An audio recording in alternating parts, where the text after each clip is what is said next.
We're going to talk about the terrorism, which we are witnessing this at the end of this month. But let's first start with this ISIS incident in Syria, which happened on USA forces. The weekend, 2 U.S. service members and another American were killed in an ambush by a suspected ISIS gunman. 3 other service members were injured. And in this incident in Australia, where 11 Jews were killed and others wounded. 11 people have been killed and multiple others injured after a shooting on Australia's Bondi beach. Officials reporting that at least 2 armed men opened fire on a crowd of hundreds there to celebrate the first day of Hanukkah. Police have declared this a terrorist attack, although a clear motive has not been identified. They say one suspected gunman is dead and the other in custody. And this incident at the Brown University in the USA, New York.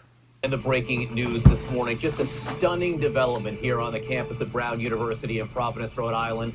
Police released the man who had been detained as a person of interest in the deadly shooting here that happened right in that building behind me with those white squares. That's the engineering building where 2 people were killed and 9 injured. Rhode Island's Attorney General says that the evidence now points in a different direction.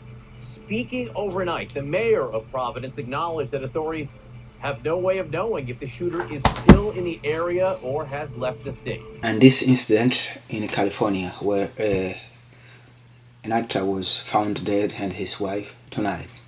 We are back with a Fox News alert. Governor Gavin Newsom confirming that Hollywood icon, director Rob Reiner, and his wife Michelle are dead. Newsom saying, quote, "Jen and I are heartbroken by the tragic loss of Rob Reiner and Michelle Singer Reiner. He made California a better place through his good works. Rob will be remembered for his remarkable filmography and for his extraordinary contribution to humanity." But the LAPD revealing little information about their investigation so far. They did confirm, though, their robbery homicide division would be overseeing the case. And then this terror attack, which was being planned by this terrorist organization or these guys, but the FBI arrested them.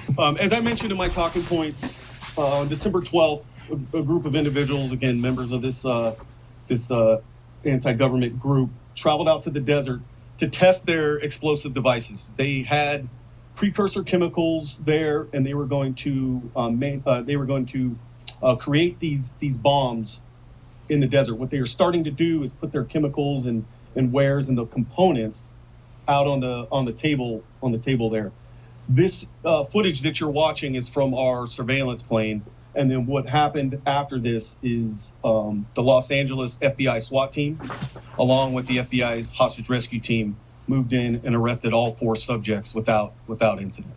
At the end of the year, there is always a bad spirit or a bad movement or a bad situation, because at the end of the year, there are many events which are planned, and these individuals who are led by hatred and who are like happy by killing people, by doing harm to others, that's the time they profit, because there are a lot of gatherings, people are together, and this is the time they profit to do this evil.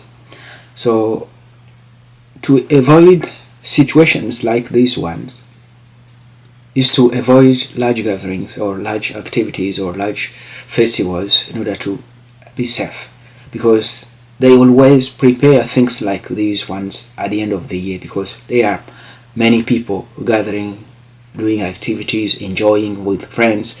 So for safety and avoiding these situations, it's better to stay home and to wait for these parties to end and to start a new year, so that you can be safe and prepare for next year. These, at the end of the year, there are always bad situations like this. Yeah, so it's good to stay home and to enjoy with the family.